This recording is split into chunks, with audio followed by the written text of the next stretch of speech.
Well,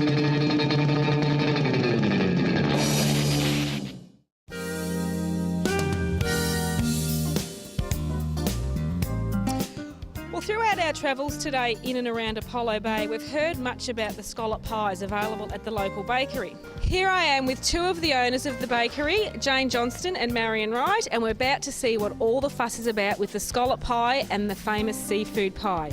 Marion, tell us a little bit about the scallop pie. The scallop pie, they've become very, very popular. So Marion, you've just cut into one of these famous scallop pies. If you could just turn it around and show it to the camera and tell us a little bit about the sauce that those beautiful plump scallops are bathing in. Well, the sauce is a curried leek, and there's at least 4 or 5 scallops in each pie. That's unbelievable. And people I hear are travelling from all over Australia to enjoy these beautiful scallop pies. We had about 5 bikies come down from Queensland. Especially to have... the scallop That pie. is amazing. And Jane, you've got one of the seafood pies here. Could you tell us a little bit about the seafood pie? It's made with Atlantic salmon and rockling, and it has a really creamy, cheesy, hang on, I'll turn that around so you can all have a look, creamy, cheesy, fabulous sauce with just a hint of dill. These ones are really popular as well, and they're also popular with the fish-eating vegetarians. Terrific.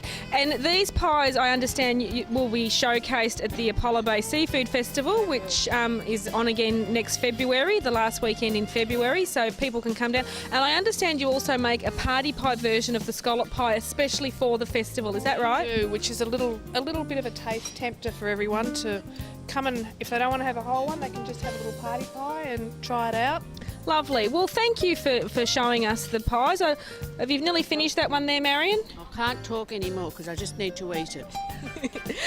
This is Sally Cannon for Pulse Television, coming to you from the Apollo Bay Bakery. Coming to you from the Great Ocean Road coastal town of Apollo Bay.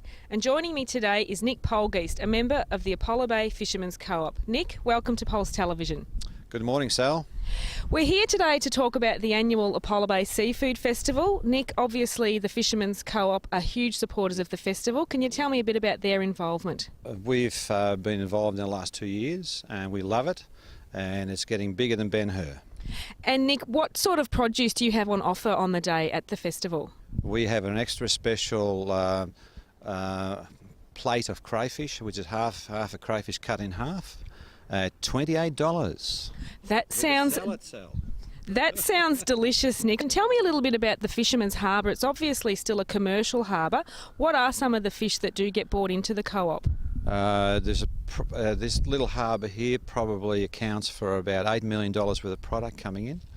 8 million? 8 million. We get a lot of transit boats come here, like big trawlers that come from the bottom end of Tasmania and drop in quite a large amount of gemfish, blue grenadier, John Dory, and we buy from them direct and we sell it to the public from the boats virtually, within a day. Well, Nick, thank you for joining us today on Pulse Television, and we look forward to seeing you at the Seafood Festival in February. It's a pleasure, and we look forward to you. Come and have a look at us. Joining me now is Katrina Kiley, one of the organisers of the Apollo Bay Seafood Festival. Katrina, welcome to Pulse Television. Thank you. It's great to be here. Thank you. Now tell me a little bit about the festival. How many years has it been running for? Well, we're up to our 3rd year, so coming up on Feb 22nd, 2014, it'll be our 3rd year, so 3 times lucky, we're hoping. So, Kat, what sort of food is on offer at the Apollo Bay Seafood Festival? So we've got like the fishing co-op providing sort of half a crayfish with salad. We have the Apollo Bay Bakery, they have their famous scallop pie. We really try and diversify. We also have a lot of local produce as well. So as well as sort of really honing in on the seafood that's available locally, we also try and really showcase a lot of produce that's sort of grown in the area. I understand there's also cooking demonstrations as well. Can you tell me a little bit about those, please? Yeah, absolutely. The highlight of the day, really. We start off always with the local Fisherman's Co-op. We have the regulars like the bakery come on board. Last year we had the Stephanie Alexander kitchen program for the children. So they got up and so throughout the course of the day there's a lot of the local restaurants as well, and we always finish with one of the local fishermen and showing how you can basically fillet a fish and cook it on the barbie and that kind of thing. And the people that are in the audience, they get to sample the produce that the people are cooking? Absolutely. I think one of the main favourites is the bakery. They have these little goodie bags every year which everyone sort of scrambles for as well, and they really show how you can sort of cook quite easily for a family. So Kat, tell me, what were the dates again for the festival? Okay, so the 2014, it's February 22nd, starts at 10 in the morning.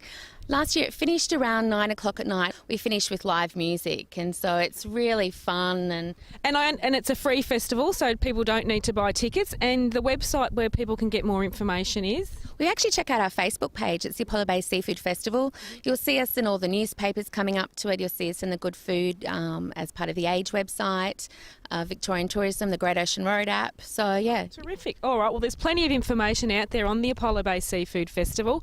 Last weekend in February next year. Look out for it. This has been Sally Cannon for Pulse Television.